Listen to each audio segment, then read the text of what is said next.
Heading downtown, bracing 40. Heading downtown, bracing 40. Serving papers in my hand.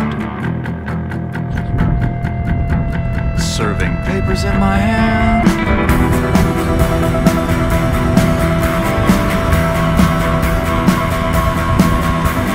Running upstairs, the wind racing for below. Running upstairs, the wind racing for below. Là, on a une juste vue de ce que représente le sérieux du SIL dans une exploitation. Donc ces bassins devraient contenir les eaux de ruissellement de compost. Là. Comme les bâches n'ont pas été entretenues, l'eau part directement dans la nappe phréatique. Voilà, donc ça c'est l'exemple vivant d'une installation qui fait l'objet d'un suivi très sérieux, nous assurons. Et on peut supposer qu'à l'avenir, le supercentre multifilière qui est prévu fonctionnerait dans les mêmes proportions. On peut supposer.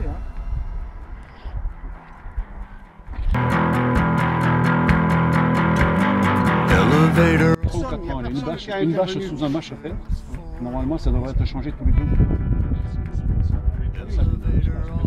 Il n'y a pas de suivi. On a eu un bruit. À tel point que même ses propres membres n'ont pas accès à la totalité des informations du projet, voire même certains n'ont pas accès.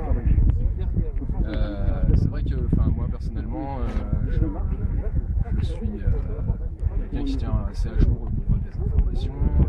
Je regarde beaucoup sur des articles sur internet, sur la télévision, sur autre chose, c'est vraiment documenté de me tenir au courant. Mais un projet aussi entouré de mystères ou d'ombre pourrait faire justement peur à des personnes qui n'ont pas forcément la possibilité d'avoir ces informations. Enfin, je pense par exemple le cas de ma mère qui n'est pas très axée sur internet, ce genre de choses pour avoir des informations. Elle n'a pas eu suffisamment de choses pour pouvoir comprendre le projet dans sa globalité. Alors, comment est-ce que ça, vous allez vous organiser? Est-ce que vous avez une occupation que vous faites? Comment elle est organisée? Comment elle est prévue? Alors l'occupation, elle est très simple, c'est-à-dire que nous sommes sur le terrain, nous n'empêcherons pas l'incinérateur de tourner, nous n'empêcherons pas le compost de se faire, parce que c'est des gens qui ont besoin de leur travail, et ça on le comprend tout à fait. Par contre, nous empêcherons la construction du nouveau, et c'est pourquoi nos barrages ont été placés à des endroits convenus avec les personnes de l'incinérateur, pour la simple et bonne raison que ces personnes travaillent. On n'a rien contre cet incinérateur, on sait que le moteur va être détruit parce de nouvelles choses, de nouveaux projets. Et c'est justement pourquoi ne pas aller vers ces nouveaux projets ou nous proposer des idées qui conviennent à l'ensemble des personnes plutôt que de faire un projet comme celui-ci en catimini. Attendez, vous dites que vous allez vous installer là pour empêcher la construction. Mais si la construction débute dans un mois, 6 mois, 12 mois, 2 ans, vous allez rester là tout ce temps-là? S'ils nous proposent autre chose, quelque chose de plus constructif, je vois pas de raison de rester. Moi, si demain un projet intéressant et surtout viable sur l'avenir nous est proposé, je suis d'accord de partir. Et s'il est fait surtout. Mais par contre, si c'est recréer un incinérateur alors que tout le monde sait que l'incinération n'est pas l'avenir sur un point de vue écologique, il suffit de regarder en Europe, on a 10 ans de retard par rapport à nos confrères européens. Pourquoi partir sur quelque chose aussi primitif en fait que l'incinération pure quand le recyclage permet énormément d'avancer. Nous, si on nous propose quelque chose de viable sur l'avenir et d'intéressant et surtout avec toutes les informations du projet, rien de caché, on partira s'il faut. Donc, c'est la dernière question. Comment ça va se passer? Vous avez des tentes, vous avez des caravanes, comment ça se passe sur le plan pratique? Qu'est-ce que vous avez prévu? Nous, ce qu'on a prévu, c'est donc d'aménager la zone, de créer notre petite communauté. Nous faisons donc l'appel au don, l'appel à l'aide. Les personnes qui veulent nous aider sont les bienvenues. Les personnes qui ne peuvent pas venir, mais qui souhaitent nous apporter vivres ou diverses ressources sont les bienvenues aussi. Et celles qui nous soutiennent moralement sont grandement remerciées.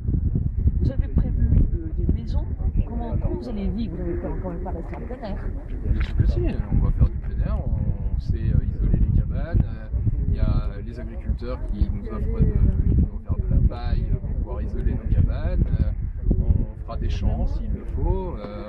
La ZAD de Notre-Dame-des-Landes a su vivre en autarcie et ils nous ont montré la voie sur pas mal de choses. Et nous allons, s'il le faut, créer une ZAD de la même envergure. Merci. Je suis originaire de Nancy, j'ai vécu 5 ans dans la région, qui est la région d'origine de mon père. D'accord. Et j'ai dû la quitter pour faire mes études à Bordeaux. Je suis revenu il y a peu et j'ai appris l'histoire de l'incinérateur, je me suis documenté pour comprendre. Et donc aujourd'hui, mon engagement a été pris et je suis venu aider avec des amis à moi et d'autres pour faire cette ZAD. Ok, alors vous êtes arrivé donc cette nuit, je crois 4h du matin, c'est ça? Là vous attendez des renforts? 4h, ouais, on attend d'autres personnes, d'autres gens qui ont l'intention de venir nous aider à tenir les barricades, d'aider à construire, à s'installer. Ça commence doucement. C'est vrai que cette nuit, on a dû quand même se faire discret parce que c'était pas encore officiel et du coup, ça a peut-être ralenti un petit peu nos constructions, ce genre de choses. Puis on avait les lieux, connaître la zone, ce genre de choses, savoir comment on allait s'organiser. Mais là, c'est plutôt bien parti. Je pense que d'ici quelques jours, ça va continuer à augmenter, à se construire et à se peupler. Et puis, je l'espère que le projet, que le mouvement sera entendu et qu'un nouveau projet nous sera proposé ou que tout du moins on pourra en discuter avec les personnes qui en sont chargées. Parce que quand on voit au sein justement de cette du CIL, excusez-moi.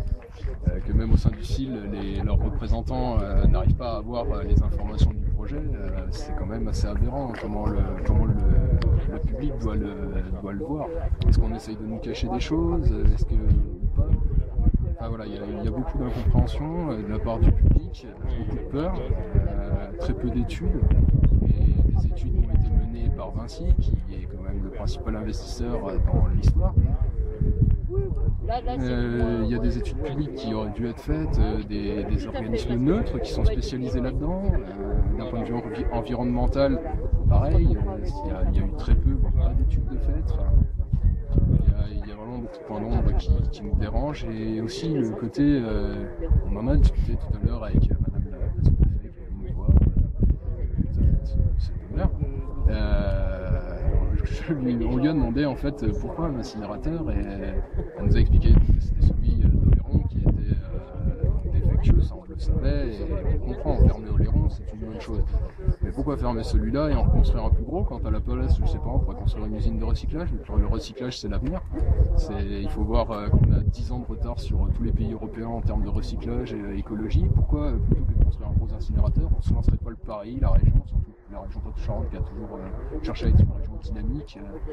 Pourquoi on ne se lancerait pas le Paris, je ne sais pas, trouver une autre solution qu'un incinérateur. Il faut voir en Italie par exemple, il y a une communauté de 35 000 habitants qui déclarait 60 000 tonnes par an de déchets en 2007 et qui est passé à 9 000 grâce au no waste, justement, le fait de produire le moins de déchets possible, le fait de tout faire pour en produire 0 par an.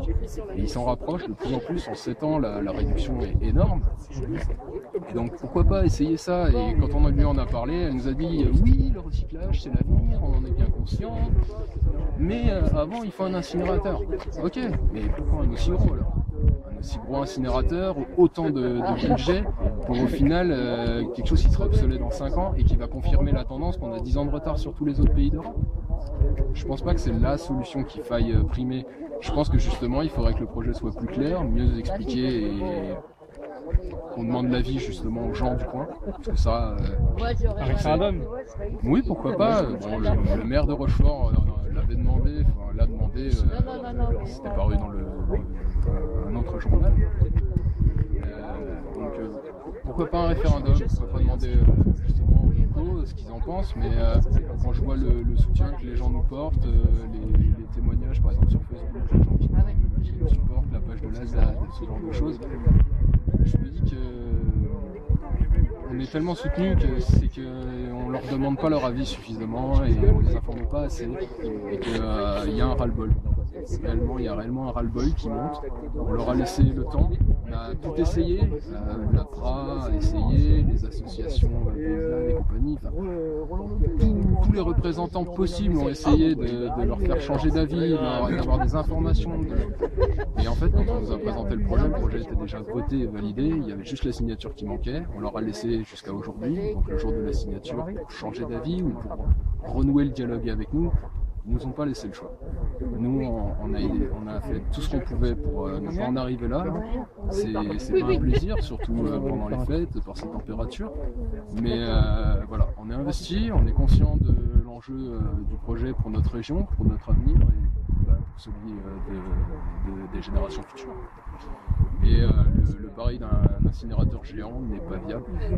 Et si on veut continuer dans ce qui est maculé par l'ombre de l'ignorance au final.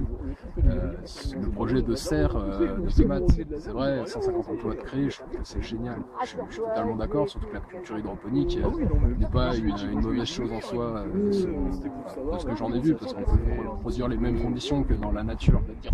Mais pourquoi le faire sur des champs qui sont exploitables naturellement? Si on en faisait des complexes souterrains à plusieurs niveaux, je comprendrais pourquoi on met des tomates sous lampe, ça fait gagner de la place. Mais là, on ne gagne pas de place. Tout ce que ça va faire, ça va permettre de produire des tomates à très très bas coût, qui vont être vendues à la chaîne et qui risquent de plomber les agriculteurs locaux. Et au final, plutôt que de leur racheter 50 000 € leur terrain pour faire ces serres-là, pourquoi on ne les forme pas à l'hydroponie? Pourquoi on ne leur apprend pas à le faire?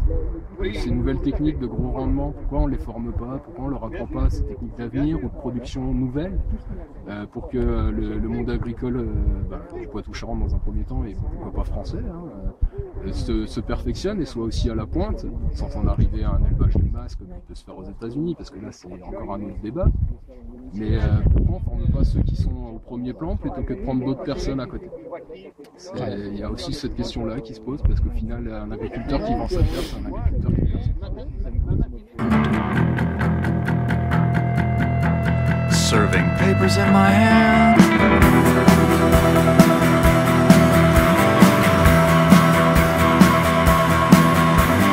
Running upstairs, the wind racing for below. Running upstairs, the wind racing for below. So cold for a December around here. So cold for a December around here.